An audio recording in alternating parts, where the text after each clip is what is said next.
I have a question for you guys. And I saw this story late last night, and it just seemed like it was just I saw it, it was on IndieWire. The director of the movie The Light Between Oceans, his wife wrote a scathing letter to all the reviewers of the film, and just really went after them. And my first question is, has anyone seen this film? And my second question is, she right? Well, I haven't seen it. Okay. So. I haven't either, so I can't answer. I saw it. I saw the film. I was turned off by the reviews, so I just... That sort of answered my whole question. I didn't really read a lot of the reviews, but, you get the sense, the sort of Rotten Tomatoes-y kind of sense in the air. Yeah, no, you do get that. That's the director of the same director who did Blue Valentine and The Place Beyond the Pines, two very good films. And I did see the film a couple of weeks ago. Mm-hmm. I don't think it's not a bad film. I actually think the Michael Fassbender performance is truly stunning. It's amazing what he can do with any role given to him. It is amazing. I just think it's sort of like it's there. The movie. It's not a great film. It's not a bad film. It's just sort of there. It's obvious Oscar bait.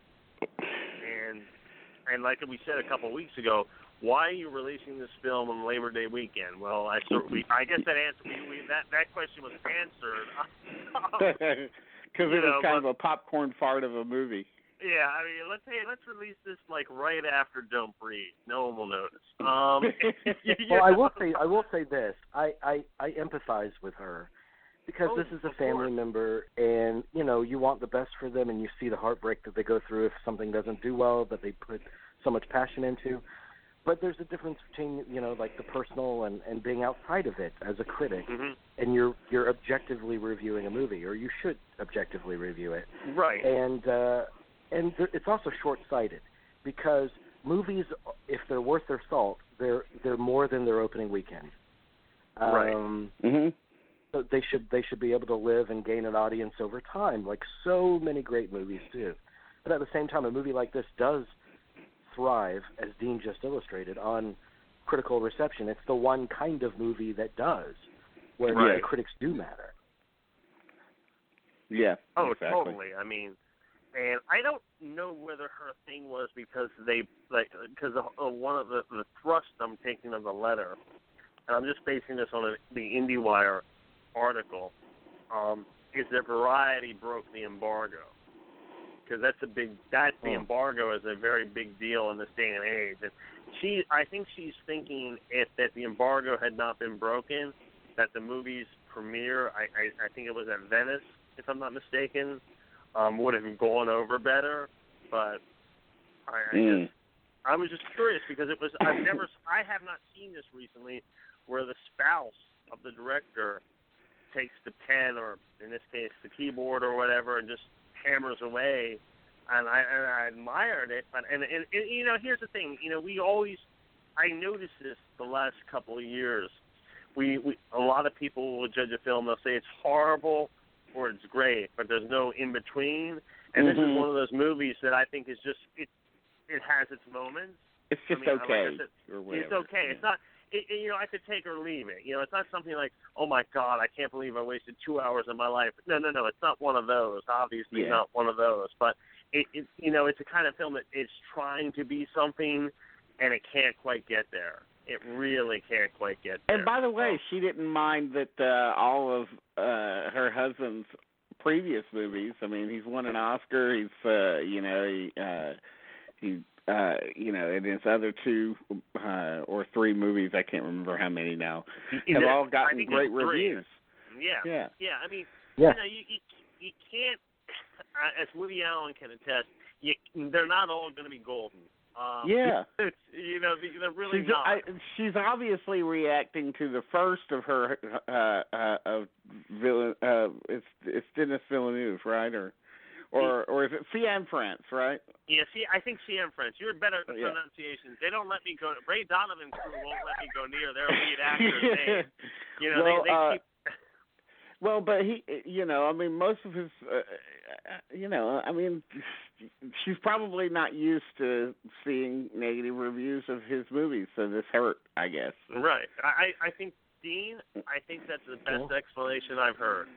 So that's and awesome. maybe the best thing for his ego is to experience this once, and maybe it'll put things in perspective for him. I don't know. Yeah. But let's talk about something else you brought up, which is the concept of the embargo. I don't remember this ever existing before, like the modern culture. Mm-hmm. And maybe, do you think it's a result of them well, first of all, I think it's the result of the internet, without a doubt. Yeah. And how they test movies early. They can test movies like months early, and if the bad buzz starts then they're destroyed, essentially. Uh-huh. That's it. I don't know if there's a question here. No. I mean, that's why it exists now. Because a tweet can bring down a tweet can bring down a movie. Yeah, I mean, from the right person. Yeah, no, from the right person. A tweet from not just any. It has to be from the right person. But you're absolutely right. Because I mean, if we had, how shall we say this? If we had like social media when the Phantom Menace came out. Oh my God. I mean, I don't think we would have had that 900 million world gross. I just don't see how that's possible. Although the fans of that movie came out of that film and were like ecstatic about it. I was ecstatic until I got to my car. Yeah. And the little kids loved it. I'm sure there are a lot of little kids that just love the new Star Wars movies. Those are the ones that they grew up on. Mm-hmm. Yeah. Yeah. Yeah. No. But at the same time, the adult audience wouldn't have spent $900 million on it if they heard that it was a big turd. No, absolutely. Absolutely. Yeah. I mean, but that's what I mean. It is. Dean is absolutely right. The tweet from the right person can do so much damage, or so much, or can also create a reverse so much excitement. But it's amazing that that's what we live in, that kind of age. And if you get a series of tweets that basically say the same thing, then there's some kind of truth to it, because all these people, felt the same thing. It's just, there's just some but kind of... Something that isn't new is test screenings. They've done test screenings since, for 70 years. So, what does that do to test screenings? First of all, do you feel like test screenings are a good idea generally, or do they always end up compromising the quality of the director's vision? And secondly, should studios just not put their tent poles up for a test audience because they run the risk of this kind of reaction months ahead of time? That's a good question, because I don't have an immediate answer for that.